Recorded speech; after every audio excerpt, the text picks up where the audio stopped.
بسم اللہ الرحمن الرحیم۔ ایک عورت سڑک پر ایک آدمی کے پاس آتی ہے اور کہتی ہے، معاف کیجیے جناب، میں ایک چھوٹا سا سروے کر رہی ہوں، کیا میں آپ سے کچھ سوال کر سکتی ہوں؟ آدمی: جی بالکل۔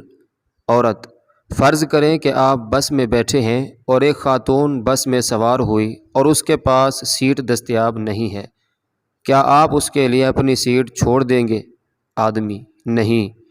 اس عورت نے اپنے پاس موجود پیپر پر نظر دوڑاتے ہوئے بے ادب کے خانے پر ٹک کرتے ہوئے دوسرا سوال کیا، اگر بس میں سوار خاتون حاملہ ہو تو کیا آپ اپنی سیٹ چھوڑ دیتے؟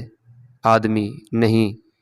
اب کی بار خود غرض پر ٹک کرتے ہوئے اگلا سوال کیا، اور اگر وہ خاتون جو بس میں سوار ہوئی وہ ایک بزرگ خاتون ہو تو کیا آپ اسے اپنی سیٹ دیں گے؟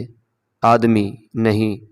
عورت غصے سے: تم ایک نہایت خود غرض اور بے حس آدمی ہو جس کو بڑے اور ضعیف افراد کے آداب نہیں سکھائے گئے۔ یہ کہتے ہوئے عورت آگے چلی گئی۔ پاس کھڑا دوسرا آدمی جو یہ بات چیت سن رہا تھا اس بندے سے پوچھتا ہے کہ اس عورت نے تمہیں اتنی باتیں سنائیں، تم نے کوئی جواب کیوں نہیں دیا؟ تو اس آدمی نے جواب دیا، یہ عورت اپنی چھوٹی سوچ اور آدھی معلومات کی بنا پر سروے کر کے لوگوں کا کردار طے کرتی پھر رہی ہے۔ اگر یہ مجھ سے سیٹ نہ چھوڑنے کی وجہ پوچھتی تو میں اسے بتاتا کہ میں ایک بس ڈرائیور ہوں۔ ہمارے معاشرے کا ایک بڑا المیہ یہی ہے کہ ہم ادھوری معلومات سے ہی دوسروں کو جانچنے کی کوشش کرتے ہیں۔